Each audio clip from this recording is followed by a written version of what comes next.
ত্রিপুরা রাজ্যের ক্রীড়াক্ষেত্রে রচিত হতে চলেছে এক ঐতিহাসিক অধ্যায়।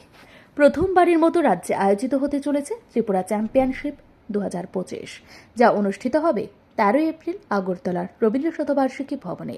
এই মেগা ইভেন্টের আয়োজন করছে Tripura fitness and sports development committee এবং তা অনুষ্ঠিত হবে ন্যাশনাল ফিজিক কমিটির তত্ত্বাবধানে।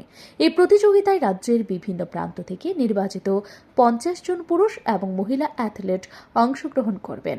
পাশাপাশি দেশের বিভিন্ন রাজ্য থেকে আগত নামি দামি ফিজিক অ্যাথলেটরাও এই ইভেন্টে যোগ দেবেন। এক কথায় এটি হতে চলেছে ত্রিপুরার ইতিহাসে প্রথম জাতীয় স্তরের ফিটনেস ও ফিজিক প্রতিযোগিতা।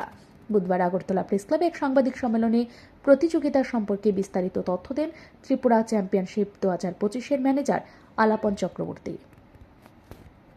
আমরা যাবো প্রথমে মাতাবাড়ির মধ্যে একটা দর্শন দিব। আমরা দুজন গেস্ট আছে, গেস্টের নাম হয়েছে সুহাস খামকর। তাইনে হয়েছে ইন্ডিয়ার প্রথম professional bodybuilder, IFBB pro card হাসিল করছে। তাইনে রিসেন্টলি একটা সিনেমাও বাইরেছে, তাই সিনেমার নাম হচ্ছে রাজবীর, যেটা মহারাষ্ট্রতে খুবই বড় হিট খেয়েছে। তো তাইনে one of the most famous and most respected athlete of India তাইনে আইতাছে। 12 তারিখ আইব তাইনে। এছাড়া আরেকজন আইতাছে নিপুণ আগরওয়াল। তাইনে আমরা বডি বিল্ডিং এর যে ইন্ডাস্ট্রিটা আছে এটার মধ্যে প্রত্যেকটা অ্যাথলিটের যেন আওয়াজ ইন্ডিভিজুয়ালি আমরা এটা ভাবছি যে প্রত্যেকটা অ্যাথলিট যে খেলবো তার একটা পরিচয় দেওয়া হোক।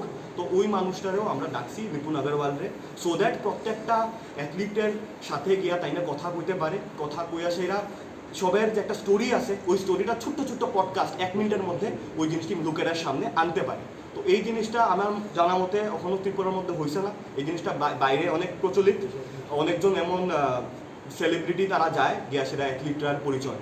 তো 12 তারিখে আবার ফিরে আইতাছি। 12 তারিখ আমরা উজ্জন্ত প্যালেস থেকে মাতাবাড়ি যাবো, মাতাবাড়ির থেকে নির্মহল যাবো, নির্মহল থেকে উজ্জন্ত প্যালেস আবার ফিরত আয়া এই ফাউন্টেন একটা শো হয়, খুবই সুন্দর শো। ওইটা দেখানোর পর রবীন্দ্র ভবনের বাইরে আমরা একটা ছোট্ট একটা মিট অ্যান্ড গ্রিট আমরা অর্গানাইজ করুন, যেখানে সুহাস খামকর, নিপুণ আগরওয়াল স্যার অ্যান্ড আমাদের যারা যারা কমিটির মেম্বার আছে সবাই অল্প একটু যারা যারা ওই সময় উপস্থিত থাকবো। এটা খুব সম্ভবত 6:30 থেকে 7টার মাঝখানে হবো, যেহেতু আমরা রানিংয়ে থাকুন।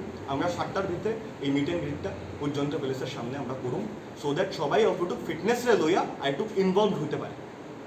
তো আশা করি এনপিসি যে প্রথমবার আইতাছে আগরতলার মধ্যে, ত্রিপুরার মধ্যে, এই জিনিসটা আইলে পরে যতগুলা অ্যাথলিট আছে সবার ট্রাভেলিং এক্সপেন্সেস, লজিংয়ের এক্সপেন্সেস অ্যান্ড যত অন্য মিসিলিনিয়াস এক্সপেন্সেস আছে যারা বাইরে গেলে হয়, এই সবগুলা কমবো। অ্যান্ড আমাদের ত্রিপুরার বাসিন্দা যারা অ্যাথলিট আছে তারা এখান থেকেই খুব সুন্দর স্কোপ পাইব।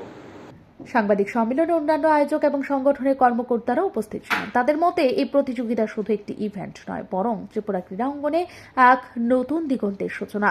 এই প্রতিযোগিতার প্রাক্কালে 12 এপ্রিল আয়োজিত হবে এক বর্ণাঢ্য র্যালি। এই র্যালি শুরু হবে উজ্জন্ত প্রাসাদ থেকে, যাবে মাতাবাড়ি ও নির্মহল এবং শেষে আবার ফিরে আসবে উজ্জন্ত প্রাসাদে।